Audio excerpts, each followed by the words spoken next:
I could sort of immediately tell that the people at Uber were just built differently. There was this opportunity to streamline and improve the operations at dealerships. We didn't invent this concept of transportation for customers or employees, but we believe we're enhancing it and improving it. Automakers are actually subsidizing pickup and delivery for dealerships now because it becomes such an integral part of the customer experience. This episode is brought to you by AutoFi. AutoFi helps dealers like you sell smarter, not harder, on your dealership website and now in your showroom too. AutoFi solves the everyday problems dealers actually face, like bottlenecks at the sales desk, customer distrust, and decision overload. Their all-new showroom solution includes deal estimation, desking, lender routing, and an F&I menu, all in one powerful platform. Dealerships with AutoFi sell cars faster, with higher satisfaction and more profit. In fact, dealers make an average of $641 higher back-end PVR on AutoFi deals versus their non-AutoFi deals. To learn more and start selling smarter today, go to autofi.com/CDG or click the link in the show notes below. Lastly, this episode is brought to you by Uber. I'd like to thank Uber for Business for coming on as a guest and also supporting this podcast. Charlie Mizrahi on the CDG podcast. Charlie, welcome. Thanks for having me, Yossi. Excited to be here. I've been following along, car dealership guy since the beginning, really. And then saw you at NADA when. I didn't know that. Yeah, when you finally went live. So, excited to get to meet you in person or virtually at least. What platforms, out of curiosity, what platforms were you following on? Mostly Twitter. I'm a big Twitter guy. Good. Well, I like to always ask. I'm going to tell you a really funny story. I thought about this as I was preparing for the podcast. So it was, I think it was 2016, and it was 2016. I want to say it was a Saturday because I was at the car lot and it was super busy. And one of our porters, our lot attendants, called out that day. And I just won't forget this.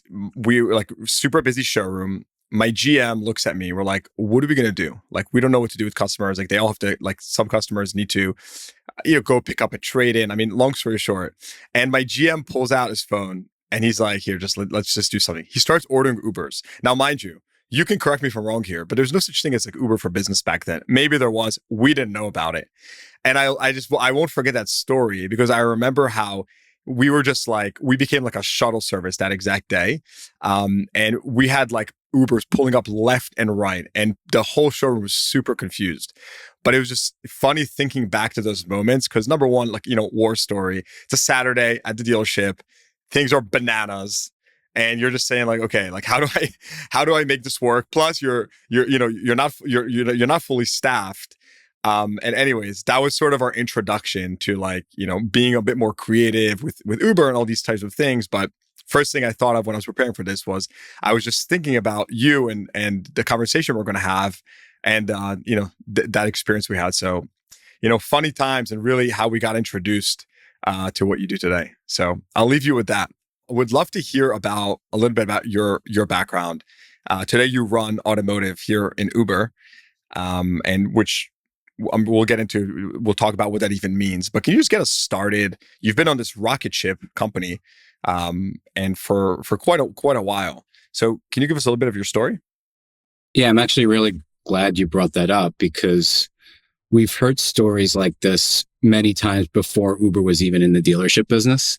A dealership was in a bind, needed a ride for an employee or customer, and called an Uber to help out. I'm excited to dig into that as we get into this a little later. But as far as my background, I started in ad sales at Yahoo right out of college, and then I went on to work at Grubhub. So I've always really been in the tech sales world. Then in 2016, I was presented with the opportunity to join Uber for Business. It's Uber's, enterprise B2B arm. There were really a lot of synergies between my previous experience and the opportunity to help build up Uber's B2B business. And it was really a no-brainer for me to join the team. I was actually one of the first sales team hires, and it's been a really exciting ride over the last 8 years. No pun intended there. I've seen the business expand and evolve. We've expanded into building new products to support the automotive and dealership industry, which is the team I lead today. What was it like being part of the team in those days, right? Before we even get into how you ideated, the team ideated the concept of getting into the auto business, right? Even like today, like we mentioned, you have an entire automotive division in a company, right? What was problem solving there like as you're looking at the industry and you're looking at different opportunities, right? Just take us through a little bit of like behind the scenes of ideating these solutions for different divisions, different verticals. What was that like? Sure.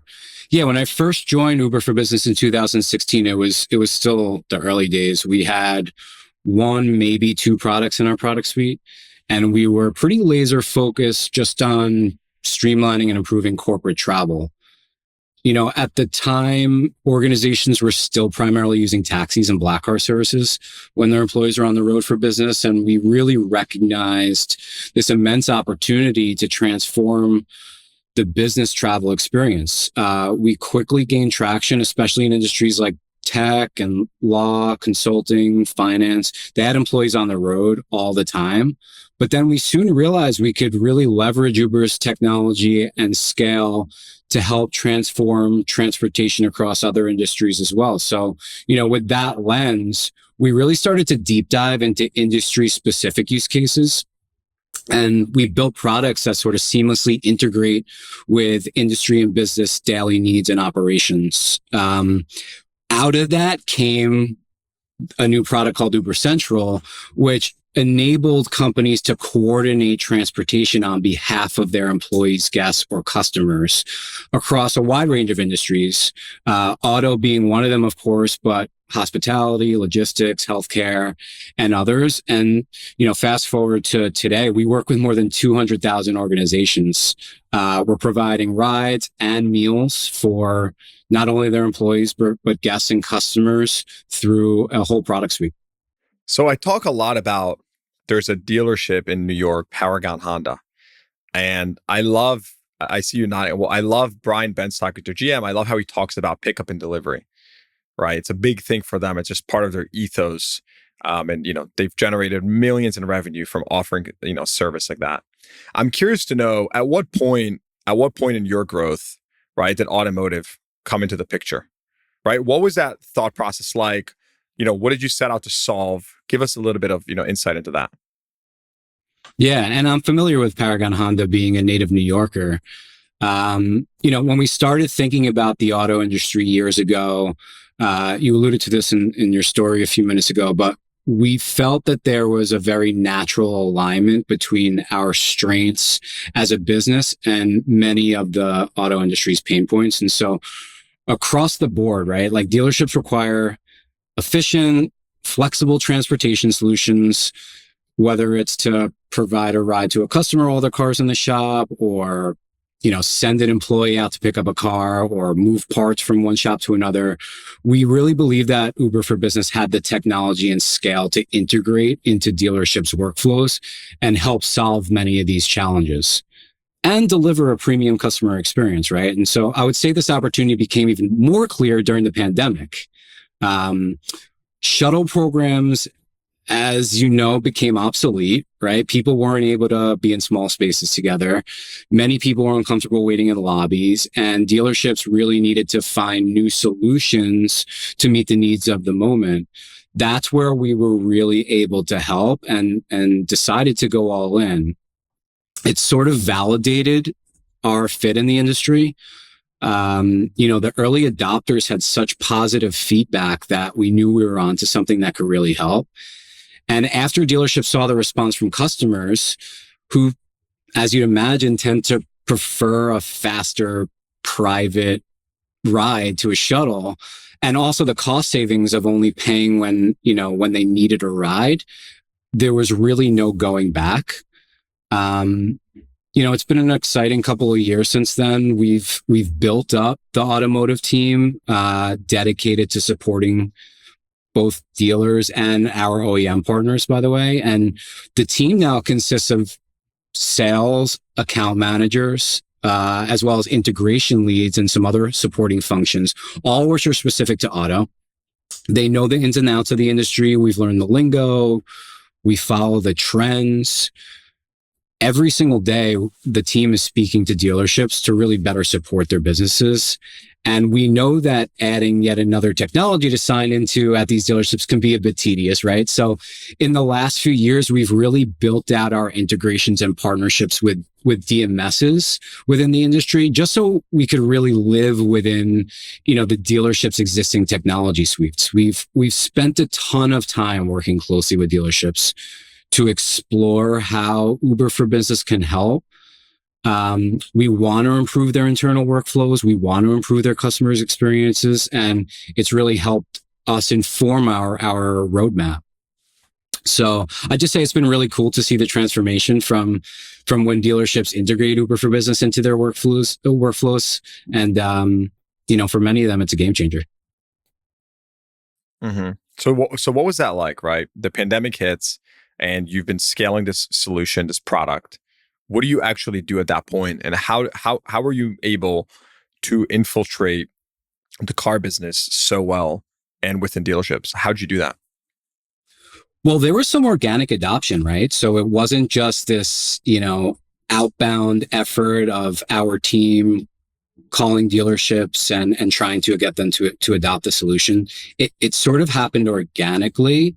And then we were able to leverage a lot of those existing dealerships to get referrals, to get case studies, to understand exactly how it was, solving some of their pain points, to then expand. But really, we've tried to just embed ourselves in the auto community and industry as much as we can. So we've been attending events and conferences and trade shows, both nationally and locally. We've been participating in some local and state dealership associations.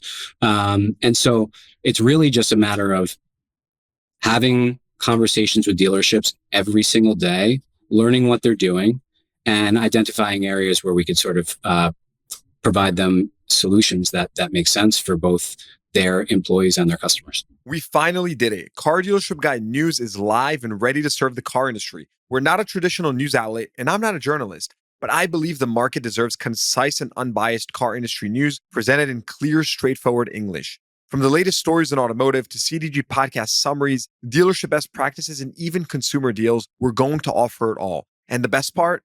In the classic CDG spirit, everything's 100% free for you. Check it out at cdg.news. That's cdg.news, and please give us feedback. Tell us what else you want. Rip us apart. We're not scared. We just want to provide value. Again, visit cdg.news or click the link in the show notes below. So what are you working on today, right? Like what are you working on at Uber for Business? How are you even involved in the auto industry, and what are your products? Give us sort of a lay of the land. Yeah, absolutely. So, there are really three main products that dealerships utilize when working with Uber. And what we're really trying to do is just fit within dealerships' existing workflows, right? So we didn't invent this concept of transportation for customers or employees. But we believe we're enhancing it and improving it. And so we're giving dealerships the ability to leverage a tool called Uber Central, which essentially allows them to dispatch an Uber on behalf of a customer or employee. So the customer or employee actually just receives a text message to their phone. They don't even need the Uber app, and then payments handled directly by the dealership. They could capture their RO number and they could easily reconcile that. We also have a product called Uber Vouchers, where this works a little bit better for those longer service appointments where they could actually just drop Uber credits into the customer's Uber app, and the customer can sort of use that to get around town while their car is being serviced. And then the third thing is a product called Uber Direct, where it's really an on-demand parts delivery tool. So what we've seen is that dealerships were hacking Uber for a while to transport parts. And so obviously that's a big part of the daily operation, right? Especially when there's sort of this critical part that they need to complete a job.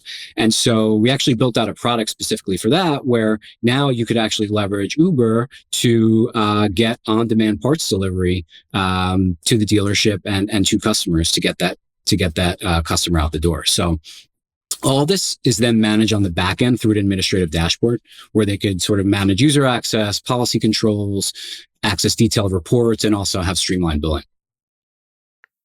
So when are you introducing Uber with car seats? That product actually exists today. I in know, certain but it's not in markets. my market. I know.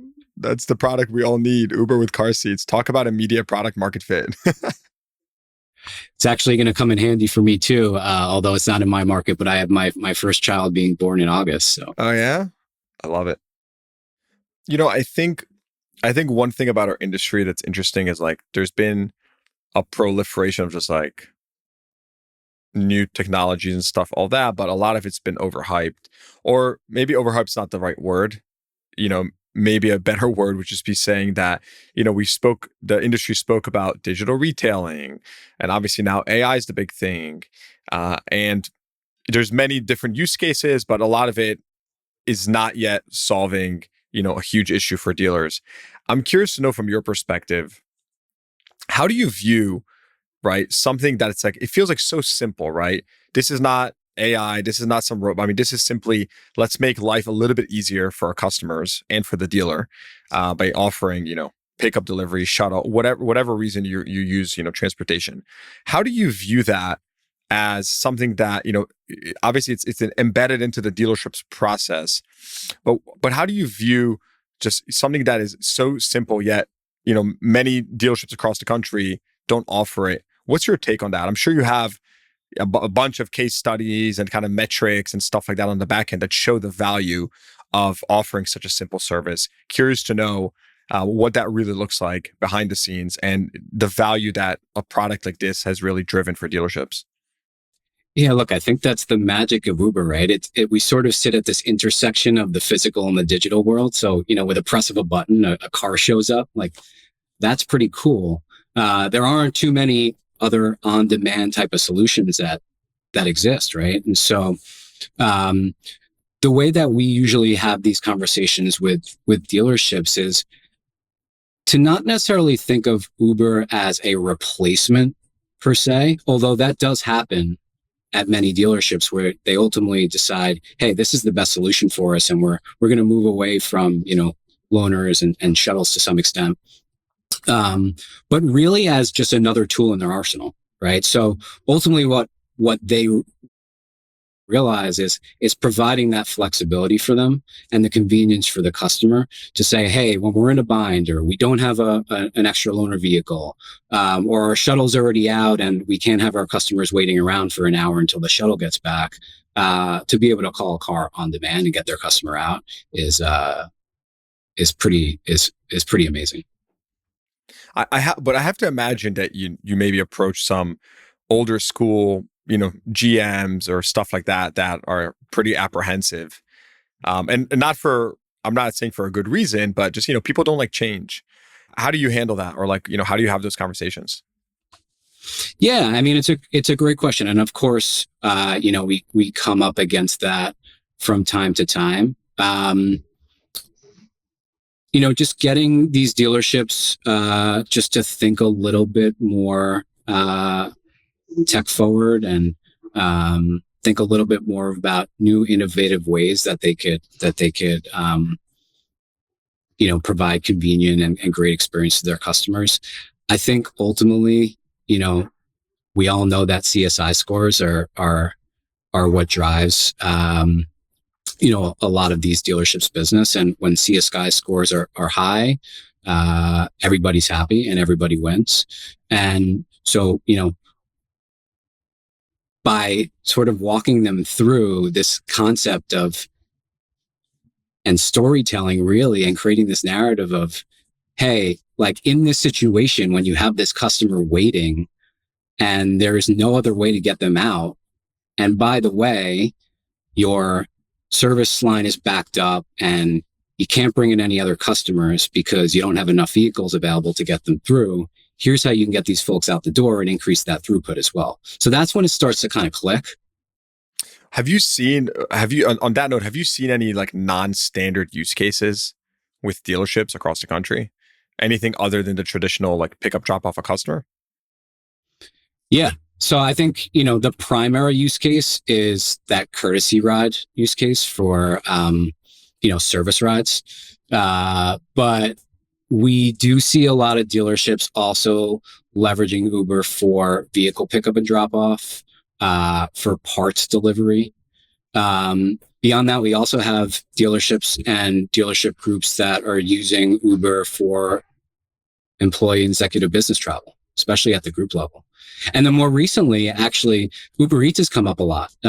So, dealerships are trying to feed their employees and even customers at times while they're waiting. But a lot of dealerships have been leveraging Uber Eats for, team lunches on the weekends and things. So, one thing that comes to mind as like we've been talking about pickup, delivery, and customer experience, I think if we look at the broader industry, right, the net profits are receding right now. They peaked about 2 years ago. They've been falling pretty consistently since then. And that's across the board, right? Public dealerships, private groups. So I think one theme that I could see someone like yourself riding really well in this environment is just dealers are looking to be more efficient. And I think, if you like seeing a service like this, right, and substantiating it to the industry, right, that it's not just about customer experience, it's also about being more efficient, saving costs. To me, that feels like a winning strategy. Is that something that you've adopted internally or you're leveraging? Yeah, I think the benefit of, using Uber as a replacement alternative or supplement even to shuttles and loaners is you don't have the fixed costs, right? So there's really zero operational costs beyond just paying for the cost of the rides, right? And so we actually have a customer, Honda of Bellevue, who recently did a case study with us. They replaced their shuttles with Uber completely a few years ago. And they have told us they save upwards of $45,000 a year now, just by moving away from shuttles. Beyond that, just being able to sort of optimize and control costs, even when you're using the solutions together, is definitely something we've heard as well. So we recently did a survey and, 67% of dealerships had told us that Uber helped control the cost of their courtesy rides as well. So I definitely think that we're helping provide some of those cost savings and moving them away from just this mindset of having fixed costs, fixed assets, and starting to outsource that to Uber. So Charlie, what's the future here? Like, give us your outlook, right? You are a massive company with lots of resources. I'm sure you do lots of research and you're intimately involved in this segment. What's the future here with respect to dealerships, rides, this, transportation? What bet are you making and how do you view the future?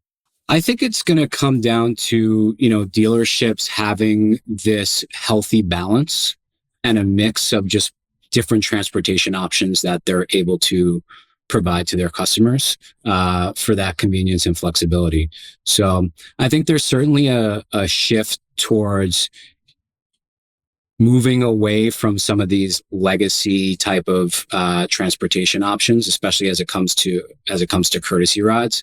But I'm not sure, and I can't say that we'll ever be able to replace that 100% of the time. There's always going to be a need for loaner vehicles. There's likely a need for shuttles to some extent as well. But I do believe that the dealerships that are able to find that healthy balance between the two will end up coming out on top and being able to ultimately provide the best customer experience. We do have dealerships that have told us that 80% of these dealerships, by the way, have told us that providing courtesy rides with Uber has helped retain customers and helped increase their CSI scores. Well, you're doing great things for the industry. You're pushing forward the customer experience, and it's really a win-win for dealers and consumers. So it's really great to see the impact you're having. One closing question I want to ask you is what's next, right? So you've kind of methodically solved different problems for the industry, when it may be service, parts, right? These different sort of pain points, or like you said, even food, which makes total sense, right? That's a layup. And so, what's next on the roadmap? Is there like a new line that you're thinking of, another way to, bring innovation to the industry? Anything like that? We're always looking to innovate. I think one of the benefits of speaking to dealerships every single day is we're taking a lot of that feedback and insights to continue evolving our platform, building new features, building new functionality. And our product roadmap is ever evolving. So I'm really excited for the future. I think we have the foundation that we need today. And I'm looking forward to sort of seeing how we continue to evolve. Charlie Mizrahi, thanks for coming on. If anyone wants to learn more about Uber for Business, we're going to put a link down in the show notes so they can visit that. And it was great having you on. Thanks for coming on. Thanks, Yossi. Been a pleasure. All right. Hope you enjoyed that episode. Please give the podcast a rating, consider subscribing to the show, and check the show notes for links to what we talked about. Thanks for tuning in. I'll see you guys next time.